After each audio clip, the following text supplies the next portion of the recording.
Hello and welcome to Chesapeake Weekly. As we mentioned last week, bulk and yard waste collection is back after being suspended due to staffing shortages.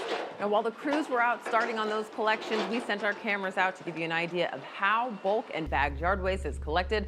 It's not an easy job, but it is an important job, and we're so grateful for the men and women who do this for us. Check it out. First, we'll start with a few reminders about our yard waste collection service. Obviously, grass clippings and leaves are what should go in the yard waste bags that go on the curb. We want folks to use 35-gallon bags only, clear bags to put those out on the curb.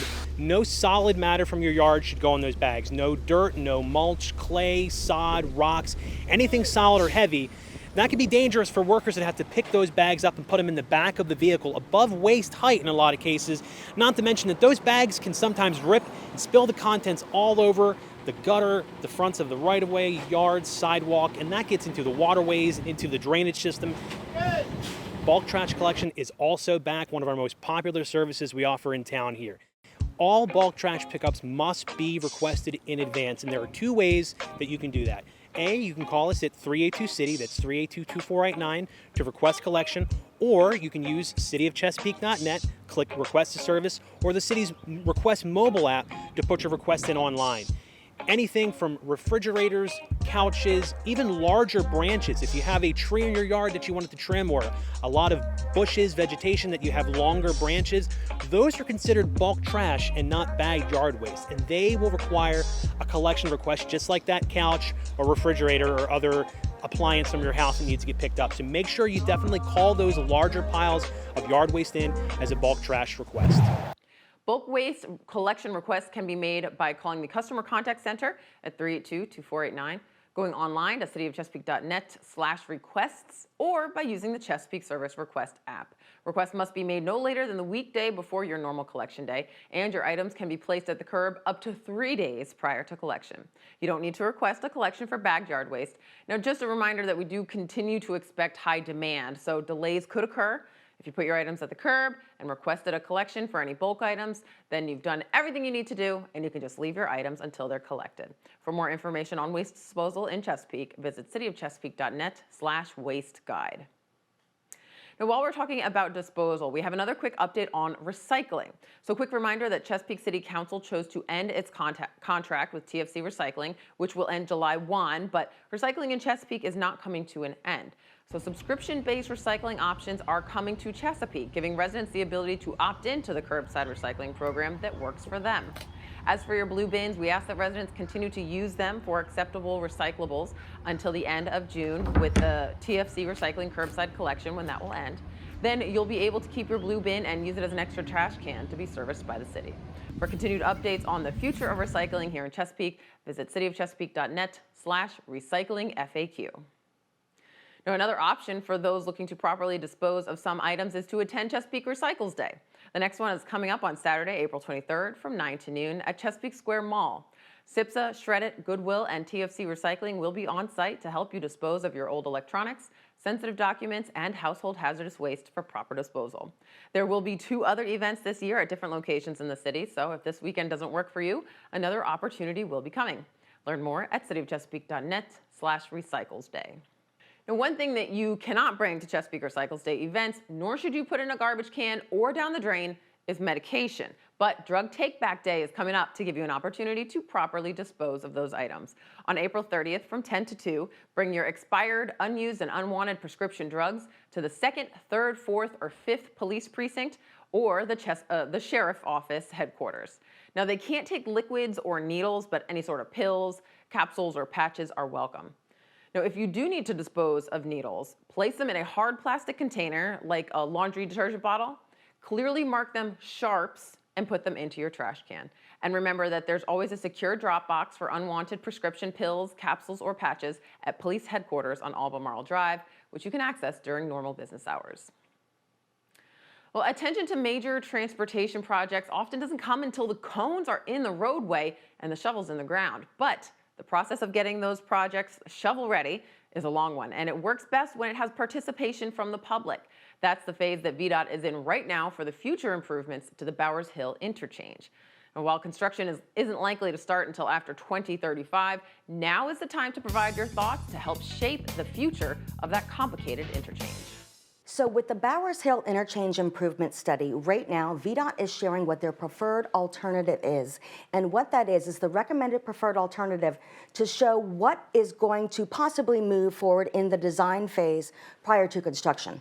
So this is really important, and you know, it's very hard, I think, for the average person to pay attention until there are cones in the roadway, right? But this is really when we need people to start paying attention, start learning more so that they can offer input, because you guys are asking for it. Absolutely. We are years away from seeing cones placed in Bowers Hill for the Bowers Hill Interchange Improvement Study. But what we're asking for the public right now is to share their comment on what this recommended preferred alternative is.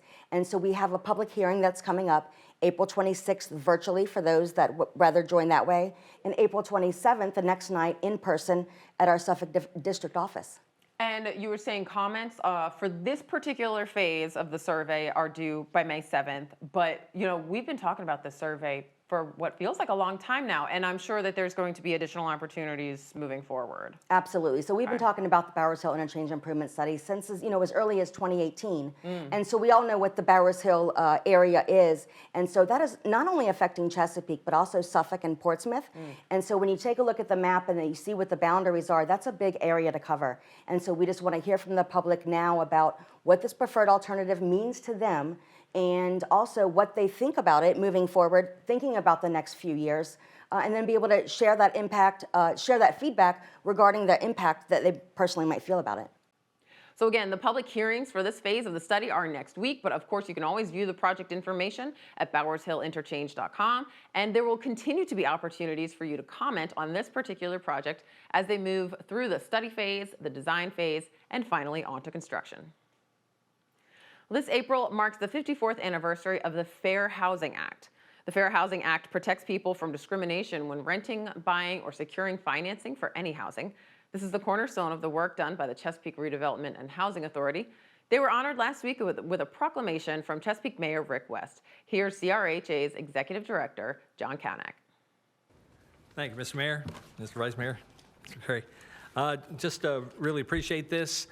Certainly, Fair Housing Month is an opportunity for us as a public agency to up our collaboration, because, you know, in terms of enforcement of the Fair Housing Act and especially the inclusion now of the protections against sources of income, which CRHA provides in terms of housing choice vouchers, it really is a collaborative effort.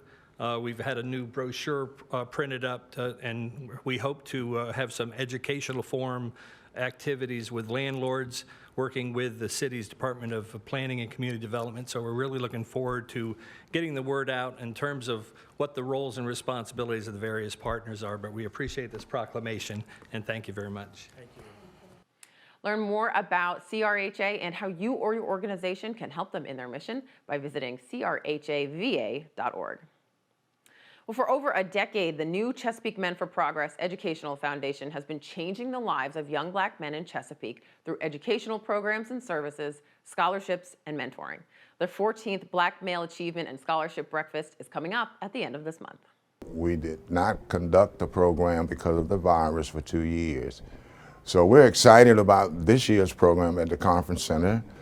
We also have what I consider one of our best speakers, and Mr. Carlos Brown, who is the General Counsel for Dominion Energy. He's a native Chesapeakean. He's very happy to come back home to do this speech. We're going to give out 21 scholarships, 3 students from each of our 7 high schools.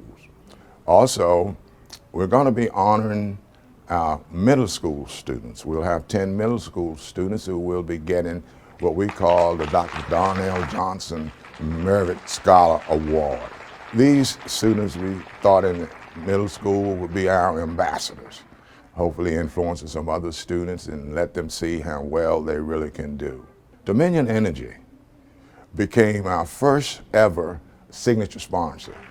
They contributed $15,000, which will fund all 15 scholarships. We have other sponsors, very loyal, like Town Bank has been with us since the beginning, and they make a sizable contribution. This year was $5,000. And we have 11 other sponsors in the city. We picked up 6 new sponsors and also about 10 individual donors. People are seeing what we are doing. So these funds we get, and as most people know, we are a complete volunteer. So we turn these funds over and put them to use where they can be some good.